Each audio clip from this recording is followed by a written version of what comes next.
clausura del Seminario Bicentenario de Bolivia en Caracas, el presidente de la República hizo un llamado muy interesante. Dijo que los historiadores deben convertirse en guerreros de la verdad, porque es una guerra de narrativas, y en esa guerra de narrativas hay muchas trincheras o hay muchas estrategias, muchos enemigos ocultos, enemigos invisibles, que de alguna manera lo hemos tratado en otros programas. Pero el presidente dijo, los historiadores deben convertirse en guerreros de la verdad, y los llamó al rescate de la identidad de la memoria viva para atraer a nuestros tiempos los grandes combates de la historia. Fue la clausura del Bicentenario de Bolivia en Caracas, y el presidente afirma que el bolivarianismo debe retomar su concepto para preservar la paz y la vida de los pueblos. Nosotros hemos visto guerras de narrativas de todo tipo. Por ejemplo, una de las guerras de narrativas donde más invierte dinero es la guerra de narrativas a favor y en contra de Israel. Entonces Israel ha tenido una influencia enorme en la narrativa del sistema hollywoodense, del sistema de películas, de libros, de foros, de todo. Pero esa narrativa en este momento parece que la está perdiendo, porque el planeta entero está indignado con el genocidio contra Gaza, contra los palestinos. El planeta entero se pronuncia en Naciones Unidas en contra de ello. Y sin embargo ellos ignoran la narrativa, porque de alguna manera tienen el poder para hacerlo, el poder para destruir, el poder económico, el poder militar. Venezuela también ha tenido sus victorias en guerras de narrativas. La última victoria la tuvimos cuando los dueños de las redes sociales pensaron que por su poder económico, su poder omnipresente en todos los celulares, podrían de alguna manera imponer una narrativa el día de las elecciones presidenciales. No era cualquier elección, era una elección que iba a consolidar una relación que llevaba ya más de 20 años de Venezuela con varios países como Rusia, Irán, China, que de alguna manera están moviendo el planeta hacia un mundo multipolar. Entonces se creó una narrativa esquizofrénica con María Corina Machado en esas elecciones, y el objetivo era impedir esa consolidación de la relación económica, cultural, militar de Venezuela con otra parte del mundo. Porque éramos un enemigo, éramos un mal ejemplo. Esas cosas no se hacen. El imperio de Estados Unidos no puede permitir que tú te vayas a vender petróleo en otros espacios, en otros mercados, y mucho menos buscar tu desarrollo, y mucho menos estar construyendo cosas o vendiendo cosas sin su permiso. Pero así está el mundo. Los pueblos van a resistir. Es imposible que tú impidas que un pueblo consciente de la necesidad de su libertad no logre, en una lucha larga, corta o como se te dé la gana, no logre su libertad finalmente. Ahora, el tema en las narrativas es muy interesante. Cuando el presidente habla de que los historiadores deben ser guerreros de la verdad, ¿qué tipo de historiadores? No pueden ser cualquier historiador. Tiene que ser un historiador revolucionario, porque tenemos muy buenos historiadores que están a favor de la narrativa del imperio, o están a favor de unas narrativas equivocadas, contradictorias. Pero en todo caso, ¿por qué un historiador se convierte en un guerrero de la verdad? Porque un historiador profundiza de alguna manera el contexto, los hombres que vivieron en un contexto y se dieron algunos hechos. No siguen linealmente lo que se dijo o lo que se hizo, sino las condiciones en las que esas personas hicieron o dijeron algo. Entonces, cuando un historiador malintencionado te dice que el Libertador fue un dictador, él no está haciendo lectura del contexto, no está haciendo lectura de la amenaza, no está haciendo lectura de los tiempos en esa época, de los significados de las palabras en esa época. Para que tenga una idea, muchos documentos que se hablan de la batalla naval del lago, se va a dar cuenta que los verbos están en presente, cuando algunos hechos todavía no han sucedido. Entonces alguien pudiese, malintencionado, interpretar la forma como se escribía en la época y tratar de distorsionar lo que sucedió en ese momento.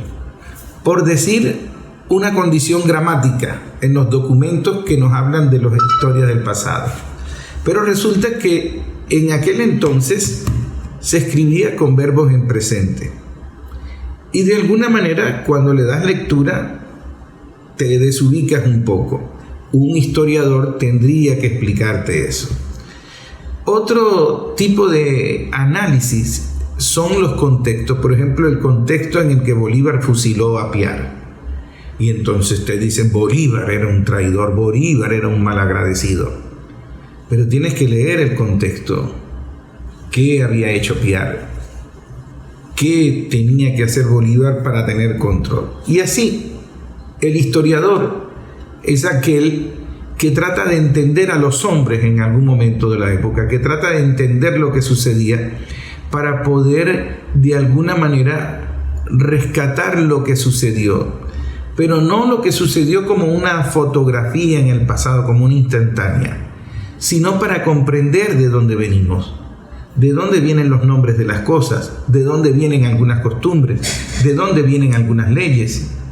Y entonces eso significa que tenemos que tener una profundidad y una complejidad de pensamiento, que tienes que pensar, no tragar, sino pensar. Y ese es el tema. Entra el debate de la educación, el debate de los medios de comunicación, el debate de las redes sociales, y allí es donde encontramos el problema. Cuando estas estrategias educativas, publicitarias, comunicacionales, atacan tu pensamiento crítico para que tú no puedas pensar. Entonces tú tragas todas esas pildoritas ya sintetizadas de que Estados Unidos ganó la Segunda Guerra Mundial, de que la cultura anglosajón inventó todo y son los mejores, de que el comunismo es Satanás y te va a robar los niños y los va a freír en aceite y se los va a comer. Entonces la gente traga todas esas estupideces desde el inconsciente y también de manera consciente. Es una guerra de narrativas muy peligrosa. Y el presidente sabe que el concepto de bolivarianismo, por ejemplo, para nosotros es vital. Y lo cito: son héroes y son incontrastables. ¿A qué se refería? En el caso de los héroes venezolanos. Si alguien era polémico, crítico, creador y que rompió con todos los paradigmas de su época, fue el libertador Simón Bolívar.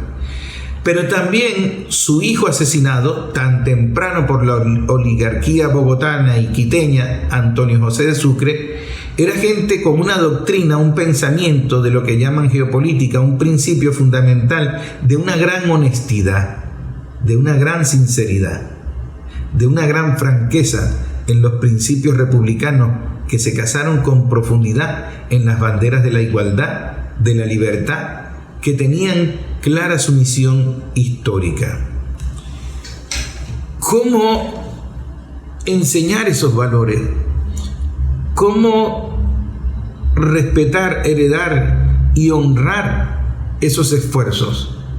Esos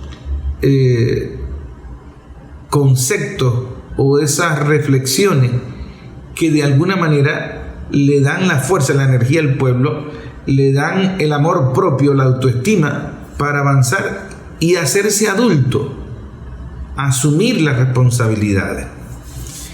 Entonces, existe una narrativa que contradice eso, que ridiculiza eso, que simplifica eso, y nosotros tragamos. Por eso es tan importante el debate, la historia, el investigar y el aprender a comunicarnos. Porque comunicarnos es la herramienta o digamos la manera como esos conceptos se comprenden en un colectivo. Y si no sabemos comunicarnos, pues estamos fritos. El peligro de la comunicación es que no queremos escuchar, no queremos comprender, queremos ser emocionalmente básicos, queremos ser casi que desechables, un concepto hoy psicológico tapa amarilla que me permite sobrevivir como un pañito de agua caliente a un problema complejo de emociones.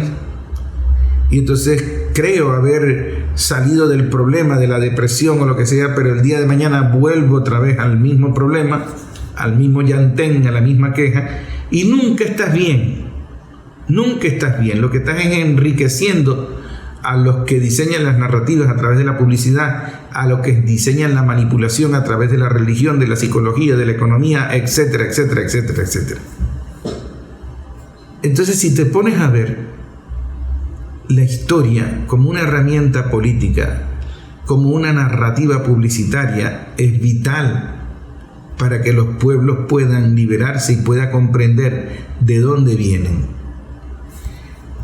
Y eso tiene que ver mucho con la publicidad. Y yo digo que en la política y en la publicidad no hay inocencia. Y les voy a explicar por qué, tomando como ejemplo una publicidad de unos pantalones, de unos blue jeans, de unos jeans en Estados Unidos con una actriz muy joven, Sydney se llama ella, que llegó la polémica de la publicidad a la narrativa política de la Casa Blanca, porque hasta el presidente de Estados Unidos se pronunció sobre ese spot publicitario, sobre esa cuña de video, sobre esa publicidad.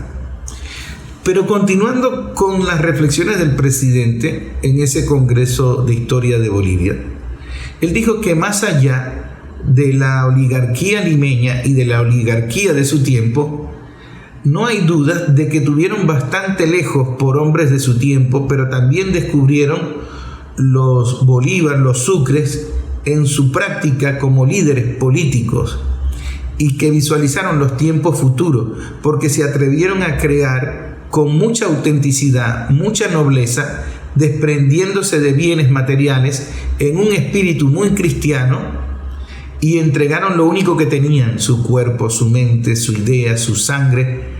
Por bastante sangre ellos mismos derramaron por la libertad de nuestro pueblo. Fíjense lo interesante de cómo lo plantea el presidente a futuro, cuando estamos viviendo los tiempos futuros que visualizaron esos héroes de la patria. Por ejemplo, Bolívar visualizó que teníamos que dejar constancia en algún documento que éramos, no sé si sea la palabra correcta, pero que todo lo que estaba en el subsuelo del territorio venezolano y todo lo que estaba hacia el cielo en el territorio de la Gran Colombia era de acá.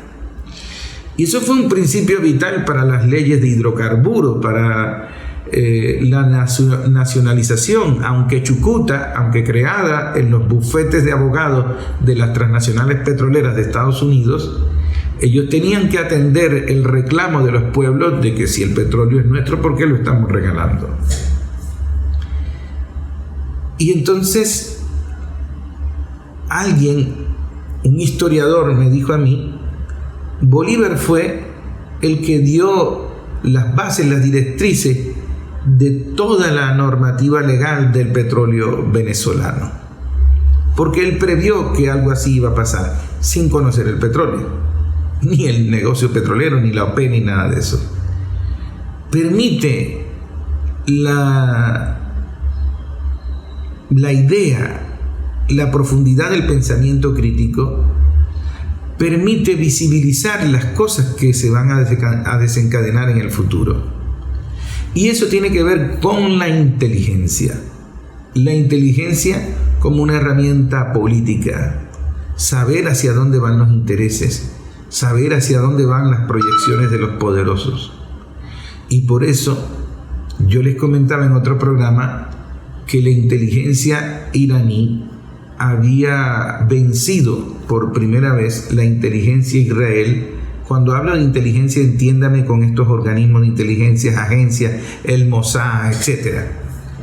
Porque de alguna manera ellos tienen la información para luego crear información.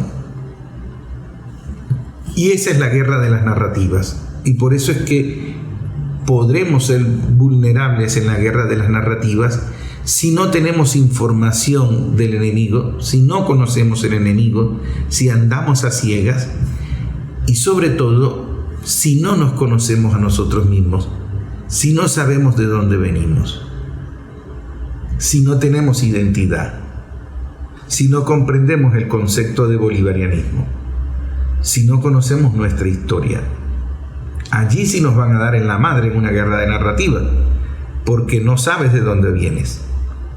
Ahora, está el tema de la inteligencia iraní y de la publicidad a la que les hice mención de una actriz en Estados Unidos. Hablemos de esa publicidad.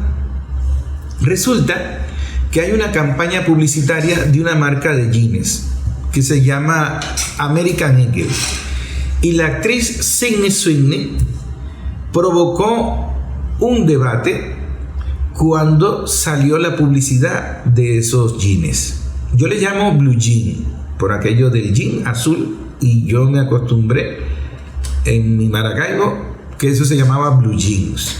Entiéndame blue jean cuando me refiero a estos pantalones de la publicidad. Resulta que una de las publicidades, porque son varias, consiste en esto. Pero vamos a escuchar el audio de esa publicidad y luego yo les explico de qué va esa publicidad, qué dice esa publicidad, por qué lo dice, y entramos en el análisis de la publicidad y la política. Por supuesto, la cuña la va a escuchar en inglés, pero es muy corta y yo les explico después qué es lo que dice.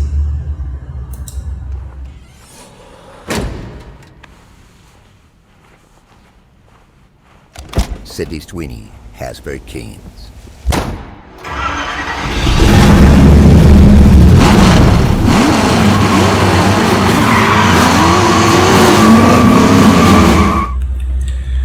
Ok, les explico ahora la narrativa de esa agencia publicitaria, la intención. Usted escuchó el audio, pero si usted ve la publicidad, usted va a ver a la actriz con una franelilla blanca y unos jeans, anda descalza, y está de alguna manera cerrando el capó de su carro. Creo que es un Camaro blanco con rayas negras.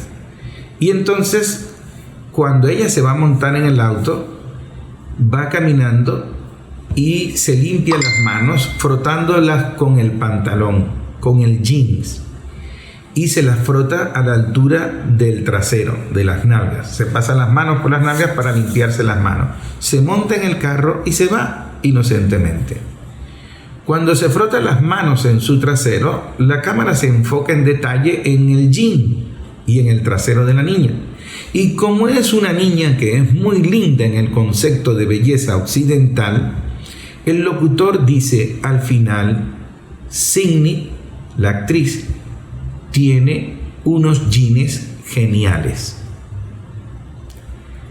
Tiene unos jeans geniales. Y usted dirá, ¿y qué tiene eso de creativo? ¿Qué tiene eso de polémico? Resulta que la palabra jeans suena igual a la palabra genes en inglés, jeans. Y entonces, en la publicidad que se complementa con otros contenidos, otras piezas, la actriz tacha la palabra jeans y le coloca la palabra genes, que suena igual, jeans.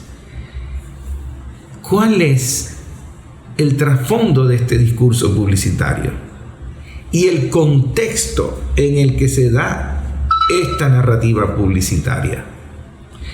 Uno, te están relacionando la belleza exterior, el que te coloques unos jeans, con tu superioridad sobre los demás con tu genética. Ese concepto de supremacía blanca, de que Hitler decía que la raza anglosajona era superior a los negros, era superior a los indios, era superior a todo el mundo, porque ellos tenían unos genes especiales anglosajones, etc. Toda esa estupidez que provocó genocidios en todo el mundo y odios en todo el mundo.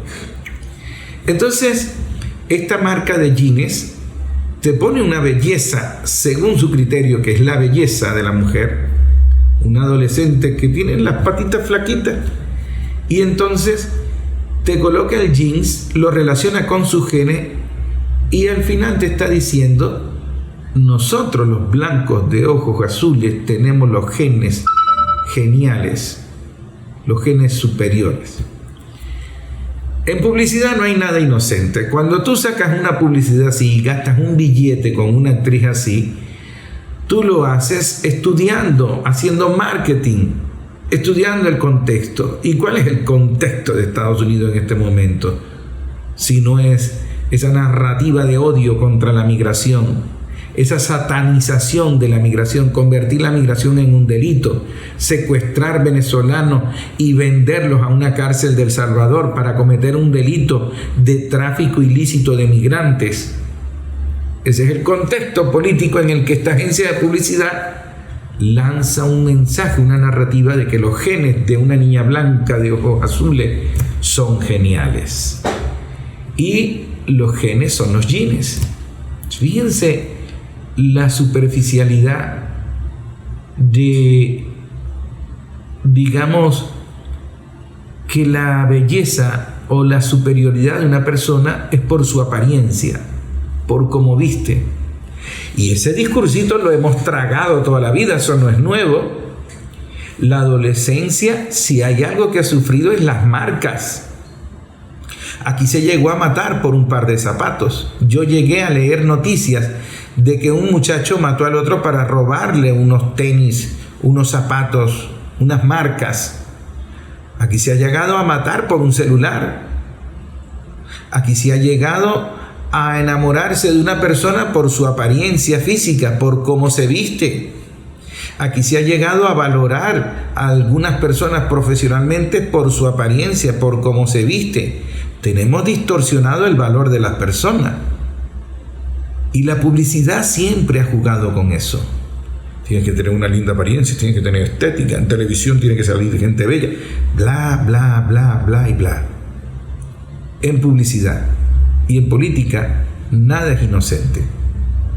Esta publicidad es una narrativa política para vender jeans, para de alguna manera montarse en el autobús de una narrativa política que tiene mucho dinero de inversión, que tiene muchos seguidores, mucha audiencia, y que al hacerlo te va a visibilizar. El resultado, un 20% de incremento en el valor de las acciones de la empresa que hace los jeans que se coloca y promueve la actriz Sidney. Dinero, a conseguir dinero. Y entonces, cuando el presidente de Estados Unidos, Donald Trump, dice: esa cuña está bien hecha, esa cuña es buena, ¡voilá! La publicidad logró el objetivo.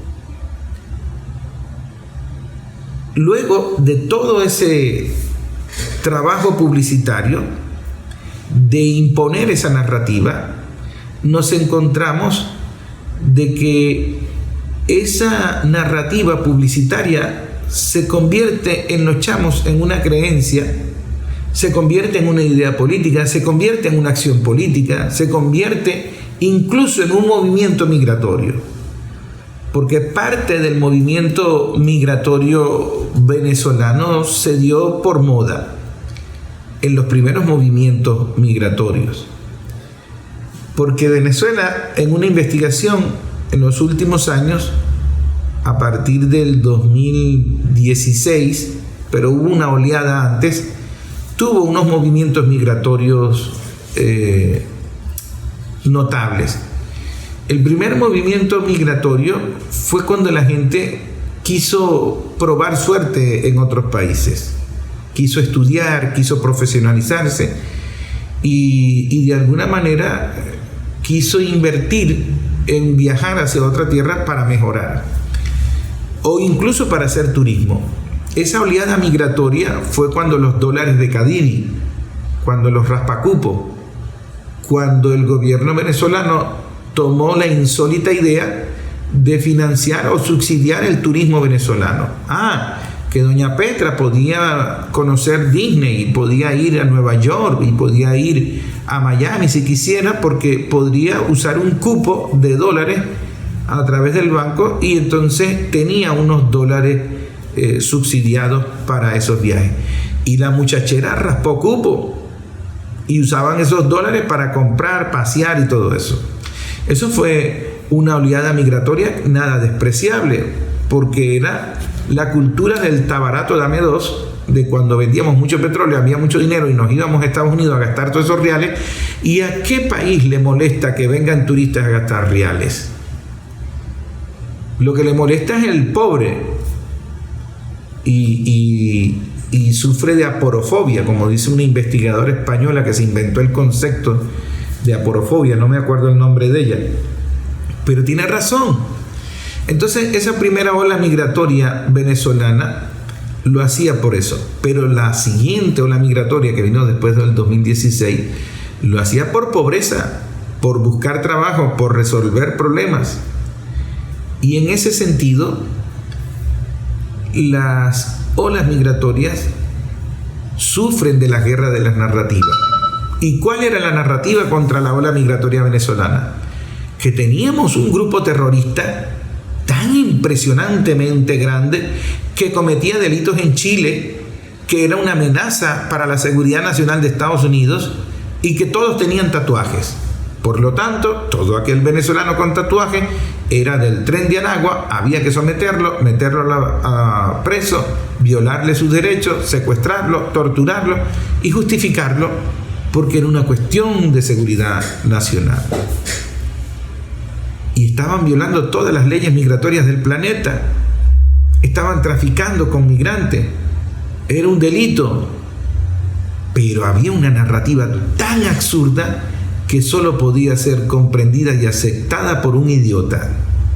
Un idiota con la incapacidad de tener un pensamiento crítico. La publicidad de Sidney y sus jeans geniales se cuela o se aprovecha de ese contexto político, de esa situación, de esa guerra narrativa, de que está en todos los medios de comunicación ahora, de que empiezan a salir unos influencers idiotas. Pero ¿cómo van a decir que esa publicidad es nazi y tiene un metamensaje y entre líneas? Y todos esos estúpidos le hacen publicidad a los jeans y no se dan cuenta de que en publicidad y en política nada es inocente. Todo tiene una perversa intención en una guerra de narrativas.